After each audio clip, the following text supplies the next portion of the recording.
We all know United's focus is on a midfield overhaul next, following our attacking one in the summer. I wanted to give you my opinion on how I see January playing out, and to use this as an opportunity to discuss something important about Baleba, Wharton and Anderson at the same time. Let's get into it. It's been a long international break and there's been a lot said about Manchester United's midfield. We've had conversations about Anderson, Wharton, Baleba. You can throw Conor Gallagher into the mix, João Gomez, Angelo Stiller, and I'm sure there's other names that I haven't even mentioned. I just want to cover in this video what I feel about the window and what I want United, I suppose in particular, not to do.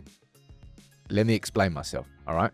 Because we've already covered these three lads with a profile. Looking at their season so far, Baleba, we all know how his season's gone so far at Brighton. Not that good. Anderson having a fantastic season. He's going to be central, literally, to England's plans at the World Cup. And Adam Wharton had some injuries, but still impressive. Now, we're seeing reports from Fabrizio that Baleba still remains United's priority midfield signing. We went after him in the summer, so I don't think too much has changed on that. You could argue that we've learned a lot about Baleba after him being distracted in the season so far he's having at Brighton. But of all three of them, if United have a chance of signing any of them in January, it's probably Baleba. The fact that he's not going to the World Cup because Cameroon aren't going, that probably helps United too. But when it comes to Anderson and Wharton, I think you may as well just close the book on that conversation now for January. Anderson especially. We all know he's going to be a £100 million plus player. Now, you can complain about it. You can moan about it. You can say he's not worth that. You can argue about the values of footballers these days. He's going to join Rice and Grealish and Fernandes and Caicedo in the summer in being a player that goes for over £100 million. Will that be to United? I think it's a conversation for the summer. But you can throw Liverpool and City and probably everyone else in there as well.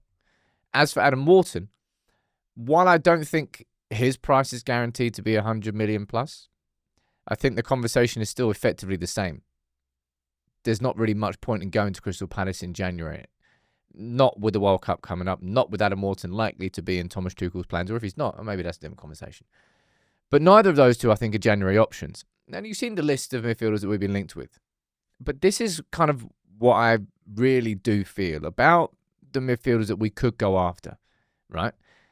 We're getting linked with Conor Gallagher. We were linked with him in the summer. We're getting linked with him again now. Do I think that Atletico would let him just leave on a loan deal without an obligation? Probably not, for me, completely honest. Angelo Stiller. We've been linked with him in the summer. We're linked with him again now. Is he the ideal midfielder? Probably not. Would he improve United's midfield? Definitely yes. And you've got João Gomez, right? I've already done the full story covering these João Gomez reports and rumours. You got record out in Portugal suggesting that a £44 million price tag, right?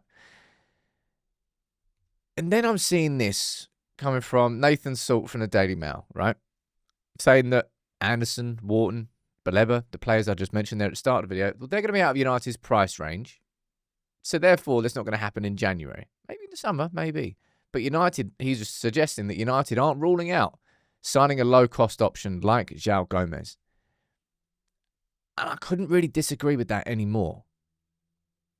I just don't think that's the right strategy from United, right? I'm going to use this Matthias Tell situation as the parallel to what happened last January, where United went into January needing attackers, needing goals. Hoyland was having an absolutely terrible season. We had nowhere where goals were coming from, and Matthias Tell was available. But United would have had to pay a £5 million loan fee and sign him on a deal with an obligation to sign him in the summer on a permanent deal. So effectively, you're buying him permanently in January. You're just not paying for it until further down the line. That would have brought in a new attacker to United, but it wouldn't have been the exact attacker that we wanted. It would have bolstered our options for the rest of the season, but in the summer, when we wanted Mbumo and Cunha and Šeško, it would have got in the way.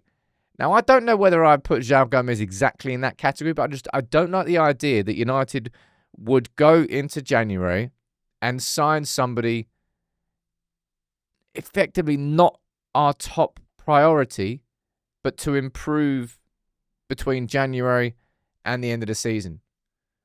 I just don't think that's the right strategy from United. And I kind of refuse to believe that we're actually going to do that because it's very short-term thinking.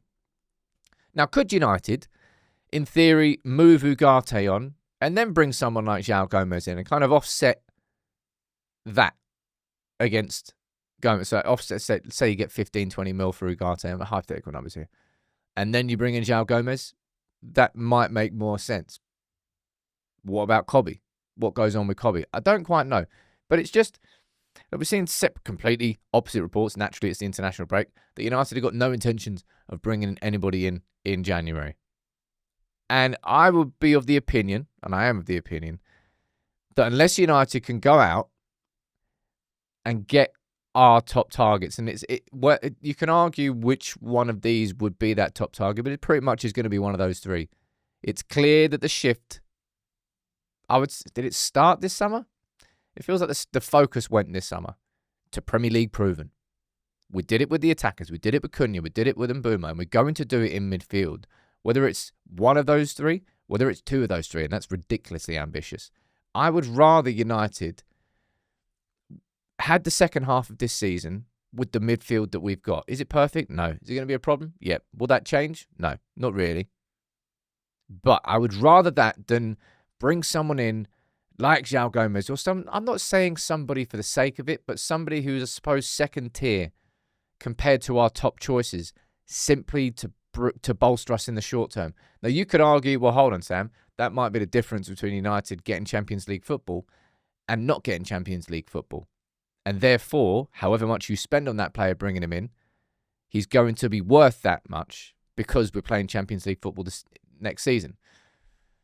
I could semi-understand that. But I just wanted to let you know what I thought about January, about the fact that I know that we need midfield signings, but also because of the World Cup, the targets that we want just aren't attainable.